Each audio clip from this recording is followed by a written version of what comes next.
Lagay natin sa inihaw na pusit. Mamaya-maya lamang pipila. Hey. Diba? Pag bringin sinasabing bringin, parang paella lang, ano? Yeah, but Kapampangan version. Kapampangan ba ang word na bringe? Oo. Ganun ang origin ng dish, nanay. Okay. Tama. So we have the onion. I will remove this one for a while. Hindi mo kailangan tulong ko dyan, Chef. Well, mamaya, pwede naman direct, pero gusto ko dyan Sapa galang ko, kasi... dito lang ako. Alam mo, na-attract ako sa beauty niyo eh. Parang, oo nga, At saka no? gusto ko yung hair color. Pwede ba ganyan din buhok ko? Napaka-bright. Abla. Barbie Chef, kaya nakaganito to. Opo. Kasi meron akong bagong soap na dito sa Channel 7 every afternoon. Opo. So, hindi ako aapihin. Ako ang mang-aapi. Aba. So, kontrabida ang road. Kaya nakaganyan siya. Hair pa lang, masisindak ka na. Talaga diba? lalaki. Grabe, kaya naman pala pinaghandaan mo yan. Baka Grabe, oo. Habang sumisika. Kaya pala, kung siya ay diwin, di ako naman ay diwata. Ay, diwata? Ano ba yan? Sabi ni diwata ka ng ano? Yung mga maligno. Lupa. Mga ligno, oo. Tama, oo yun. Chef, ikaw ang heredero. Oh, oo, tama. Hasundero! Hardinero! Hasundero! Wow! Ganda. Oo nga, no? Di ba? Pasyal mo ako sa hacienda mo sa Davao. Isama mo ko sa shoe mo. Sige, magluluto Okay. muna ako, ha? Iyan mo ko, ha? Sige. Tapos, anong role ang gusto mo, Chef? Yung parang nagsusumrero ako, pagkatapos parang sumasakay ako, nakaboots ako, tapos kunyari gugusgusin ako, pagkatapos pagdating doon, anong ginagawa mo rito? Ha? Bakit nandiyan ka? Tapos bigla ako nag-iibang kulay ko, naging gwapo ako, tapos...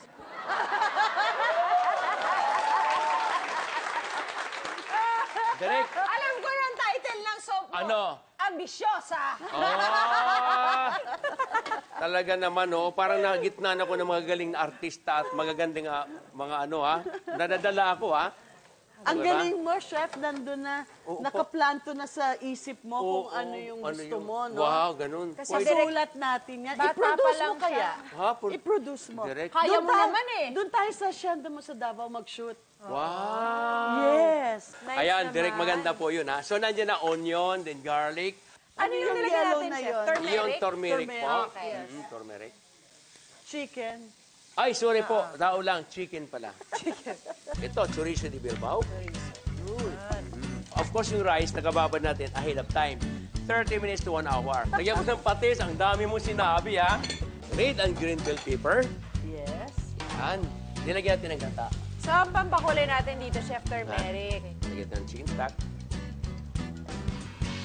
Then, of course, a little salt. Salt and pepper. So, ito, direct, ako mag-iwan ng kamatis.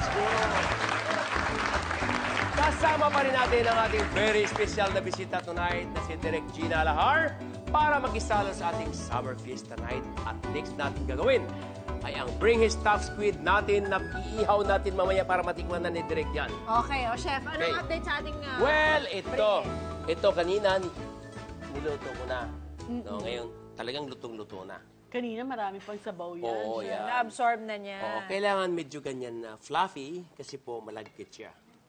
Masarap kainin niya. Chef, may difference po ba if hindi malagkit rice yung binili? Kuya, normal rice lang yung, bigas lang yung meron ako sa bahay. Okay lang din Pwede po. naman, oo. Kailangan pag niluto mo, buhaghag, parang hindi sticky sa loob. Dry siya.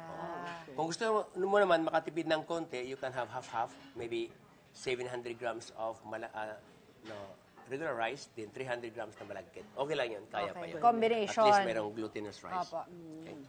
Ayan na po, luto na. Ngayon, papalaman natin dito. Derek, halika, tayong dalawa naman. Okay. Naghuhugas lang ako ng Oo. kamay. Derek. Sikip sa kitchen? Oo. Wow. Sikip na, Chef?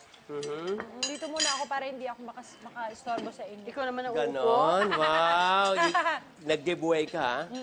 I give way to you. Oh, habang naglilinis si Derek sa kanyang kamay, tatanggalin ko lang. Itong importante, ha? Kasi pag ginigrill mo to, hindi mo tinatanggal yung mata direct. Ay, sorry po. Yes, thank you. Pag hindi mo siya tinanggal ang mata, pag niluto mo yan, pumuputok. Puputok. Oh, pumuputok yan. So, dapat tinatanggal. Tinatanggal po talaga yan. Okay. Ganito. Chef, pag po ba binili ang pusit sa palengke, Yes. pinapatanggal na yung tinta? Hindi. Depende sa'yo. Pero bihirang pwede naman siguro. Pwede na makisuyo ka lang niya, siyempre. Extra konting bayad.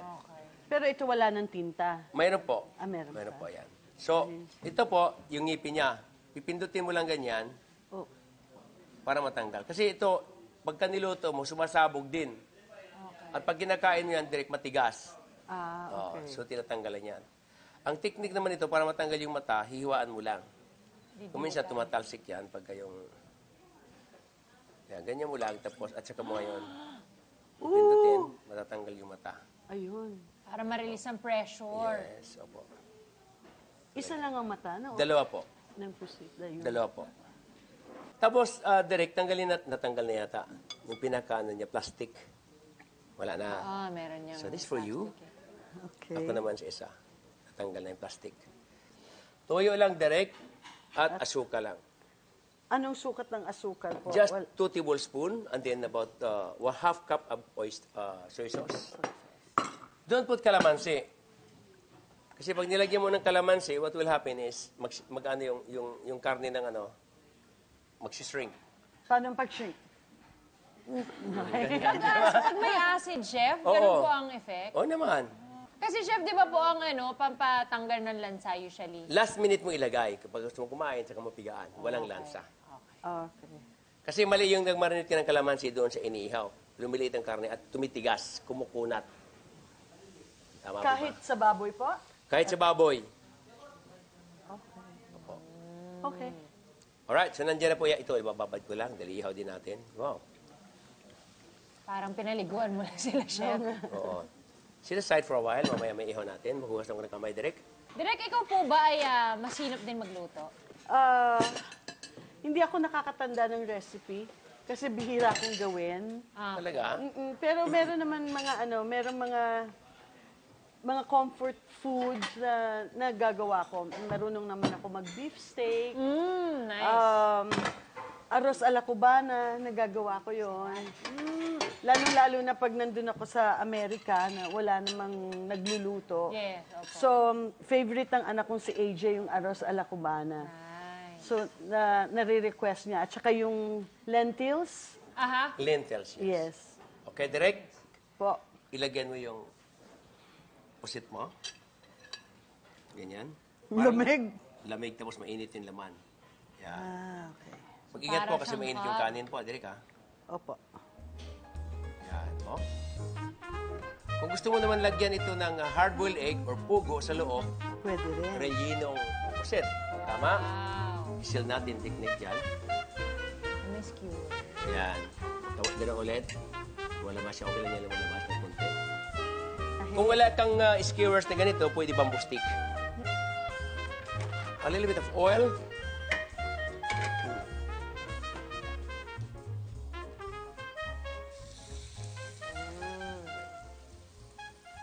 Sizzle.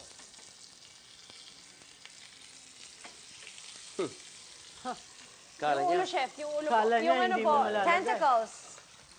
Kala niya.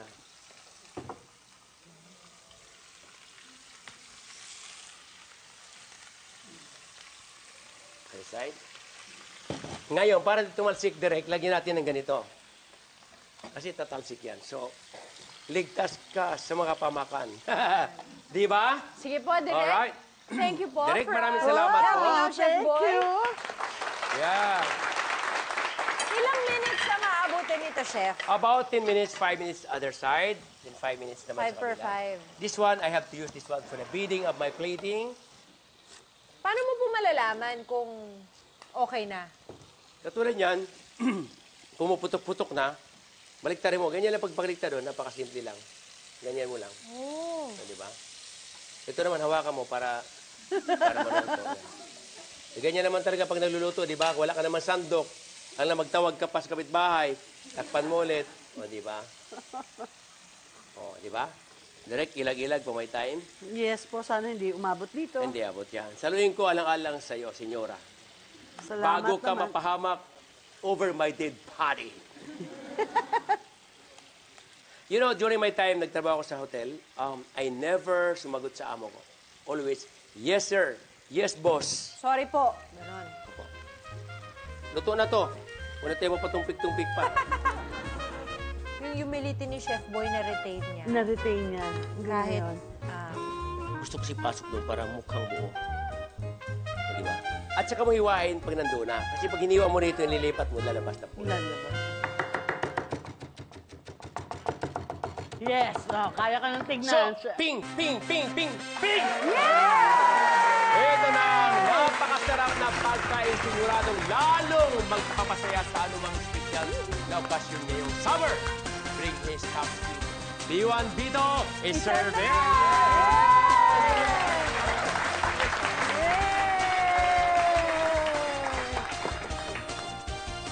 Wow! Ito na. Opo. wow. Ang ganda. Nice? I'll give the squid a chance. Masarap. Masarap. Kamusta po ang Bring His Top Squid? Masarap. Masarap. Sobrang sarap. Sabi ko nga sa'yo, Beth, diba, ang linamnam nitong bringhe. At saka yung squid, tamang-tama yung pagkaluto. Busog na ako. But wait! But wait. Marami pa eh. Many more! Enjoy ka lang dyan.